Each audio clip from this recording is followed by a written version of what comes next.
که هره ورځ یوازې 10 لغاتونه زده کړې نو ډیر ژر به په انګلیش کې روانې خبرې وکړې. نن به تاسو 10 مهم لغاتونه په انګلیش کې زده کړئ.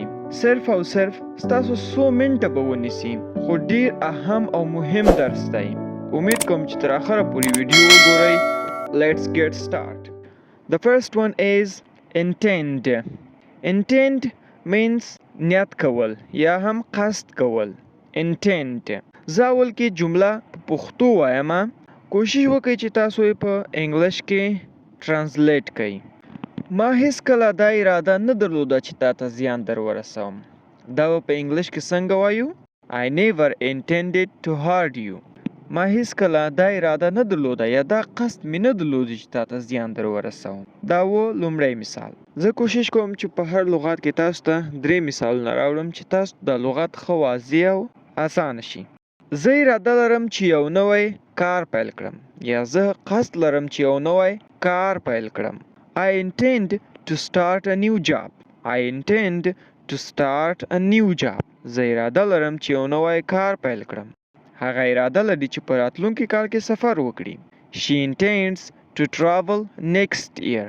هغه اراده لري چې په راتلونکي کال کې سفر وکړي. نو intention ویل کېږي قصد یا نیت ته. قصد یا هم نیت ته. دوهم لغات راځو. دوهم لغات دی prison. prison ویل کېږي زندان یا هم جیل ته. prison د هغه زوی د قتل له امله په زندان کې دی. دا جمله به څنګه موږ انګلیش ته ترانسلیټ کوو؟ His son is in prison for murder. د هغه زوی د قتل له امله په زندان کې ده. murder قتل ته ویل کېږي. دوهم اگزامپل، هغه د غلا له امله زندان ته لاړ یا هم جیل ته لاړ. He went to the prison for stealing. stealing ویل کېږي غلا ته. Many people are in the prison. ډیر خلک په زندان کې دي. prisoner ویل کېږي زندانی ته. typical ویل کېږي عام یا عادي ته. په یو عادي ورځ موږ شاوخوا 50 لیکونه ترلاسه کړل. دا به په انګلیش کې څنګه موږ ترانسلیټ کوو؟ On a typical day we receive about 50 letters. letters ویل کېږي لیکونو ته. letters لیکونه. receive ویل کېږي ترلاسه کولو ته. On a typical day we receive about 50 letters. په یو عادي ورځ کې موږ شاوخوا 50 لیکونه ترلاسه کړل. دا یو عامه یا هم عادي ستونزه ده. دا به څنګه موږ انګلیش کې وایو؟ This is a typical problem. دا یو عام مشکل ده. problem ویل کېږي مشکل ته یا ستونزه. He has a typical routine. هغه یو ورځنی عادت لري. routine ویل کېږي عادت. هغه کار چې موږ هره ورځ ترسره کوو regularly. یعنی که موږ اکسرسایز کوو هر ورځ یې کوو، دې ته ویل کېږي روټین. دا زموږ عادت ده، هر ورځ دا کوو. څلورم هغه انټلیجنس، پوهه یا هوښیارتیا.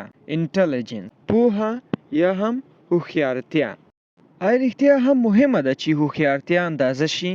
Is it really possible to measure intelligence؟ آیا رښتیا هم مهمه ده چې هوښیارتیا اندازه شي؟ دې ځواب راته حتماً په کمنټ باکس کې ووایئ. دوم اگزامپل، she has great intelligence. هغه ډیره هوښیارتیا لري. she has great intelligence. هغه ډیره هوښیارتیا لري. هوښیارتیا په ژوند کې ډیره مهمه ده. دا به انګلیش کې مونږ څنګه ترانسلیټ کوو؟ intelligence is very important in life. هوښیارتیا په ژوند کې ډیره مهمه ده. اوس خو هوښیارتیا یا پوهې ته مونږ انټلیجنس، هوښیار او پوه سړي ته به مونږ څه وایو؟ intelligent. احمد is very intelligent.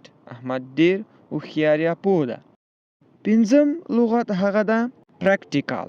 عملی. موږ باید د ستونزې لپاره یو عملی حل پیدا کړو. We should find a practical solution to the problem. موږ باید د ستونزې لپاره یو عملی حل پیدا کړو. دا یو عملی پلان دی. This is a practical plan. دا یو عملی پلان دی. plan ویل کېږي پلان ته. هغه یو عملی نظر ورکړ. He gave a practical idea. هغه یو عملی نظر ورکړ. equipment ویل کېږي وسایل یا سامان. هغه وسایل چې مونږ په کور کې لرو یا په مونږ کوم آفیس کې کار کوو یا هر ځای چې یو مونږ حتما شاوخوا زموږ ډیر وسایل دي، ډیر شیونه دي. دیو ته equipment ویل کېږي. موږ نوي وسایل واخیستل. We bought new equipment. We bought new equipment. دا کار ځانګړي وسایل ته اړتیا لري. The job needs special equipment. دا کار ځانګړي وسایلو ته اړتیا لري. Equipped مجهز. وهم لغت ده tidy. Tidy پاک منظم. The house was cleaned and tidy. کور پاک او منظم و.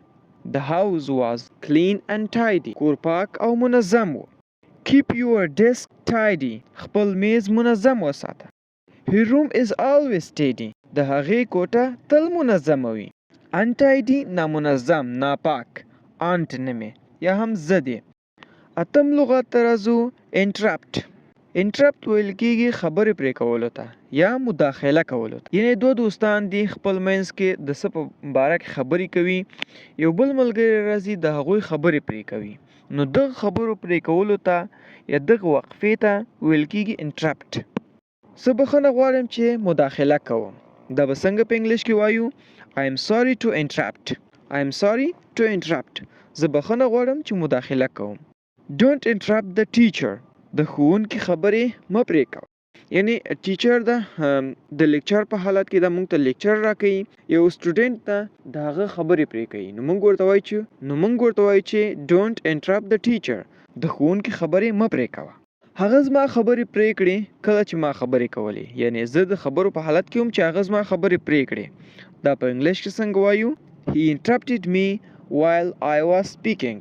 هغه زما خبرې پرې کړې کله چې ما خبرې کولې. یعنی کله چې زه د خبرو په حالت کې هم هغه زما خبرې پرې کړې. نهم لغت ده sharp. تیز یا نری ته ویل کېږي. دا چاقو په کافي اندازه تیز نه ده. دا به څنګه موږ په انګلیش کې وایو؟ This knife is not sharp enough. This knife is not sharp enough. دا چاقو په کافي اندازه تیز نه ده.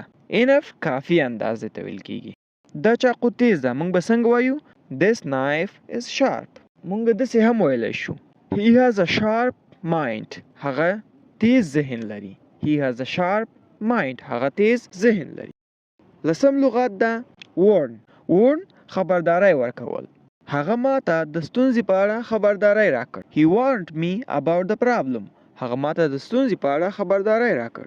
ما هغه ته خبرداری ورکړ چې احتیاط وکړي، مګر هغه زما خبره ونه منله. دا به په انګلیش کې څنګه ترانسلیټ کوو موږ؟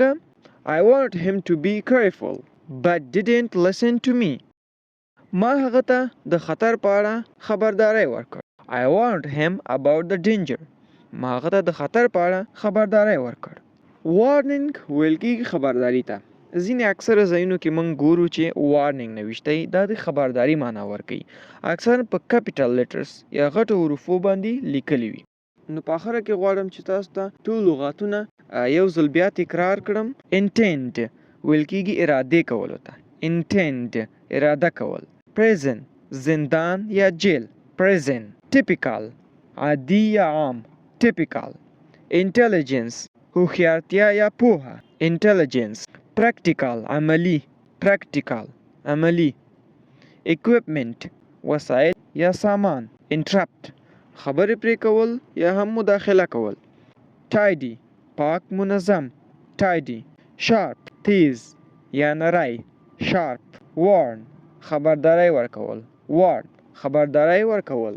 نن مو لس ډیر مهم انګلیسي لغاتونه زده کړل. البته لس هم نه، د لسو نه هم ډیر، ځکه هغه لغاتونه چې په مثالونو کې اګزامپلونو کې ما وکارول هغه هم تاسو ته ترانسلیټ کړل چې تاسو هره ورځ په خبرو کې وکاروئ.